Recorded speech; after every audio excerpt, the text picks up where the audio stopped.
from this video ketano na internet, so I felt so bad. I felt so bad.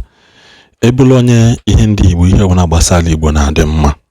Ihe ọbụla gbasara Igbo, ebulonye ọbụla ihe Igbo na-adị mma. This video kwesịrị iwute gị. This video anụnwa Isseke, this video kwesịrị iwute gị. Because it continue na support ihe ọjọọ. This can be the state of our future very soon. The state of our future very soon. Obodo edele drive slowly. Kita ike ya no obodo ahụ. Ya no na the center of that town. Gba football for complete 90 minutes. Onwe homoto ya sege kacham. Obolo maka gini. Obolo na because now some of us video support to be ọjọọ. You will see this video for how insecurity has rendered this community useless. Enwere ozi youth no n'obodo akita.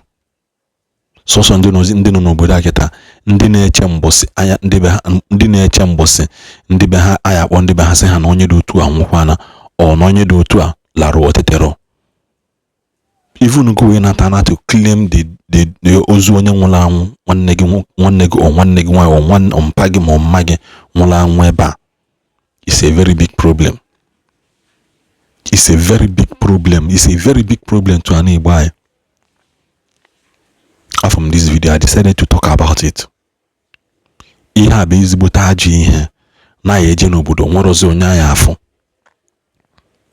Eje n'obodo nwere ozi onye anya afọ. Odizaka ebe ogudu Sodoma na Gomora. Mana mmadụ pụta n'ọrụ songwe na suggest si on abroad or na si si maybe no nke anyị si me nka si me nke ọzọ.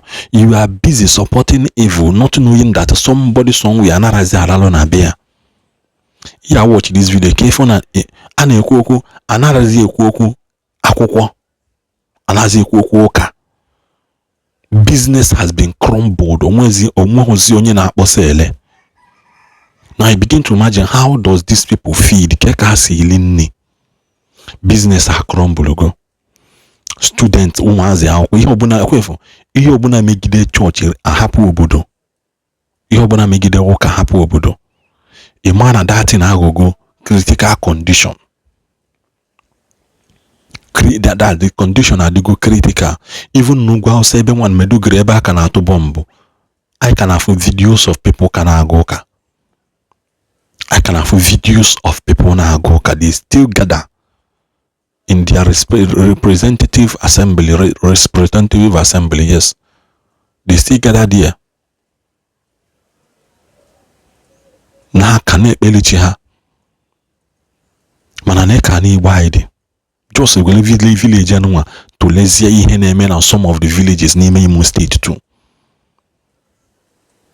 Some of the villages too n'ime Imo State. On the these are people's memories. These are people's home. These are people's ancestral lands. These are people's landmark. These are people's where people grew up. Obodo bebe mmadu toleto. Obodo bebe mmadu. This is where people's memory started. Oya bi no kata ichete si ye imbedo tuko daji we chumele bedo uta, but unfortunately, when you begin to act unfortunately na that thing, a lot of people know obodo anu ano na nwanya moto omo, but their children have never stepped their foot in this village. A lot of them, enwere ozo onye na ele na enwere onye na egon, enwere ozo onye na aga akwụkwọ ine na DVD ya from na schools emechicha go here everywhere.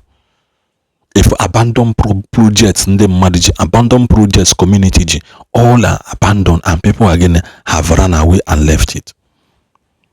Audio kwanoma onye na-emenya mekwa ma obole ya. Imansiko obodo giji obodo mmadụ jemi bie ya.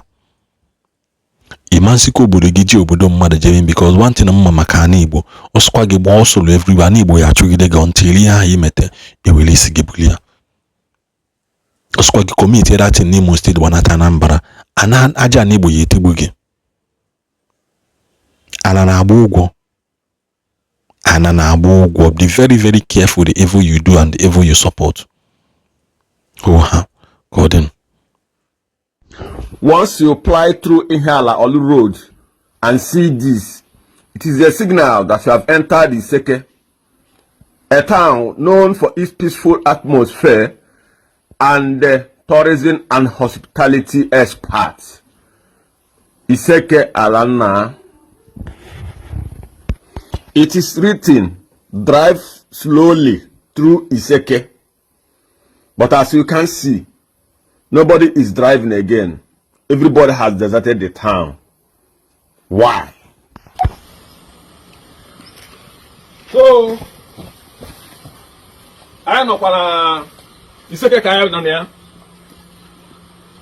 I know the members of Nigeria Army and the AVG Isseke command.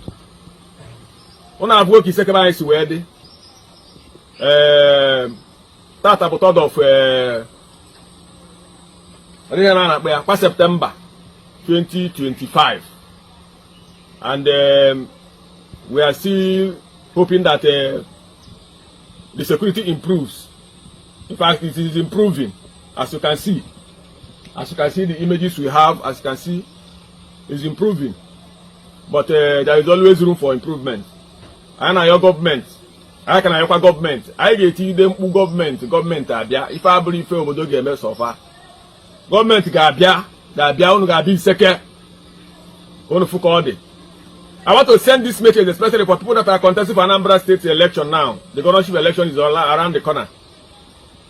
The members of All Progressive Grand Alliance, APGA, the APC, the YPP, the Labour, the whole governorship candidates, we have cried to you to come and see the security situation in Isseke. So that it's not when you enter now, you'll be telling us that you will solve it. Come and see it yourself, the deteriorating state of the town. Come and see how Isseke is. We are begging the government, we are begging Nigerians, and we will continue this cry until Nigeria hear our voice. If anybody is telling you that Anambra is peaceful, ask him about Isseke, if Isseke is peaceful. Because we are still in the map of Anambra State. And until we get it right, nobody will tell us or convince us otherwise. Isseke, as we are saying, I am here today, no bulletproof. So I'm sure all the governorship aspirants, all the people that are concerned in the state, should also come here without bulletproof. Just with your security, you can come to our town and help us. Thank you, thank you, thank you. All the investments here are folded. Folded, completely folded.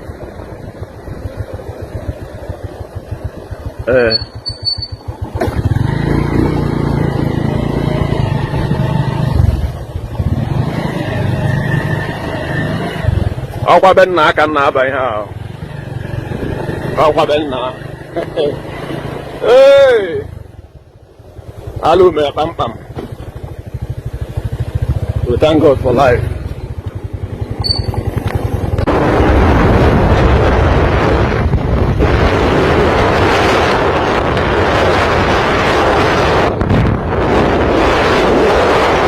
Hey!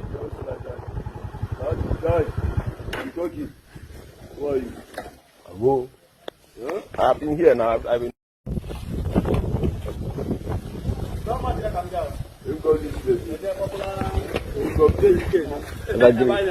Evergreen.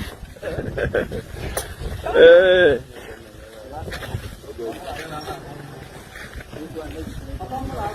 Another vandalized building. This is a public building. The CWO of St. Joseph's Parish, Isseke. And we're all on Isseke to do by the government. This is St. Joseph Parish, St. Joseph Catholic Church, where we have another big school. This is September. Nothing seems to happen here this September. This is Central School, Isseke. Shut down. And this is the big church, the Almighty St. Joseph Parish, Isseke, Catholic. We make sure we bring Nigeria to Isseke. That is the essence of what we are doing. We must make sure we bring Nigeria to Isseke, if possible the world.